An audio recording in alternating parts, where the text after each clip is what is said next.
दोस्तों चैनल पर स्वागत है एक जीके वीडियो के साथ जो कि ये आरआरबी की प्रीवियस ईयर क्वेश्चन के बेस्ड पर है।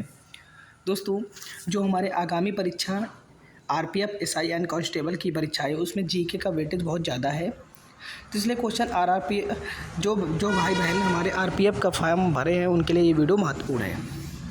इंडियन नेशनल आर्मी ने ब्रिटिश शासन से अंडमान और निकोबार द्वीप वापस लिया और इन्हें क्या नाम दिया था?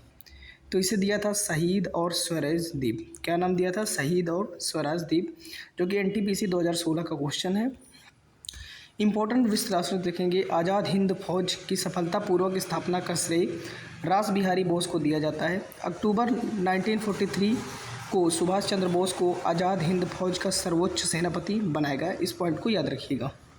आज़ाद हिंद फौज के 3 brigade, Subhash brigade, Gandhi brigade एवं नेहरू ब्रिगेड एवं महिलाओं के ब्रिगेड का नाम लक्ष्मीबाई रेजिमेंट रखा गया। इसको भी आप याद रखिएगा। एक्सप्लेनेशन बहुत ही इंपॉर्टेंट है। ये पूरी वीडियो हम इस पूरी बुक का वीडियो आपको दे देंगे फ्री ऑफ कॉस्ट। बस चैनल को सब्सक्राइब करके रखें, हम जब भी वीडियो डालें आप इसको नोट जरूर करते चलें। क्वेश्चन अगला है, भारत छोड़ो आंदोलन इनमें से किस वर्ष शुरू हुआ था?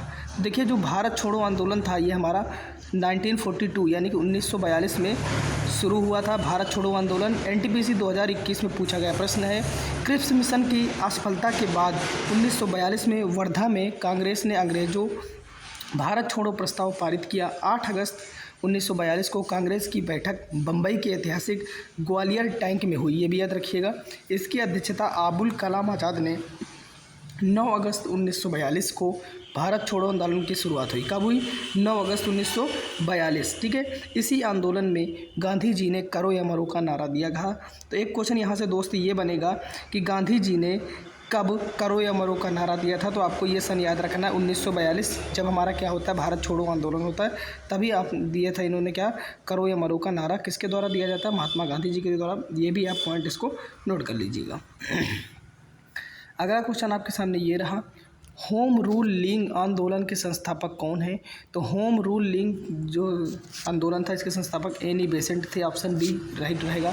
होम रूल आंदोलन तिलक व एनी बेसेंट द्वारा सार्वभौमिक प्रावधानों के तहत रहते हुए स्वशासन प्राप्त करने के उद्देश्य से चलाया गया। तिलक द्वारा 28 अप्रैल 1916 को पूना बेलगांव में होम रूल लीग की स्थापना की गई। एनी बेसेंट ने all India home rule league की स्थापना 1916 ईस्वी में अंडायर मद्रास में की।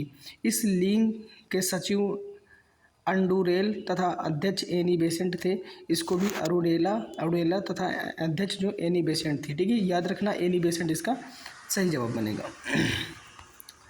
अगला क्वेश्चन है, रामकृष्ण मिशन की स्थापना 1897 में डैश के द्वारा की गई थी। तो रामकृष्ण मिशन की स्थापना कब होती है ये भी याद रखिएगा, 1897। तो ये हमारे किसके द्वारा? स्वामी विवेकानंद जी के द्वारा की गई थी। रामकृष्ण मिशन की स्थापना स्वामी विवेकानंद जी के द्वारा की गई थी। रामकृष्ण मिशन की स्थापना 1987 में स्वामी विवेकानंद द्वारा की गई थी।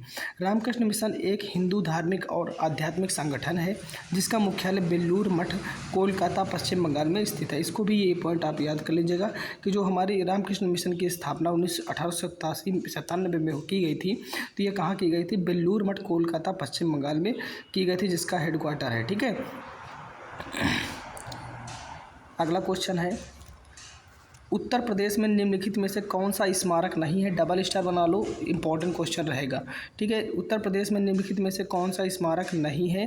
तो मैं बात करूंगा यहाँ पर सफदरजंग का मकबरा। सफदरजंग का मकबरा यानी ऑप्शन 1 फिट बैठेगा। सफदरजंग का मकबरा दिल्ली में है। कहाँ पे है? दिल्ली में है। जबकि ताजमहल आगरा, बड़ा इमामबाड़ा लखनऊ तथा सारनाथ स्तूप वाराणसी में स्थित है। तो ये सभी क्या है? उत्तर प्रदेश में, लेकिन सफदरजंग का मकबरा जो है ये कहाँ है? हमारा दिल्ली में है। अगर आपसे कभी पूछता है सफदरजंग का मकबरा कहाँ है, तो आप यहाँ पर दिल्ली आंसर कर सकते हैं। ठीक है, दिल्ली में है। ठीक है। तो ये रहा हमारे कुछ इंपॉर्टेंट क्वेश्चन। अगर हमारी सीरीज अच्छी लगी हो तो हमारे लिए चैनल को आरआरबी का जो भी आप एग्ज़ाम की तैयारी कर रहे हैं उसके लिए, चाहे साइंस हो चाहे हमारा जीके हो, इसके लिए चैनल को सब्सक्राइब कर लीजिए। जय हिंद, वंदे मातरम।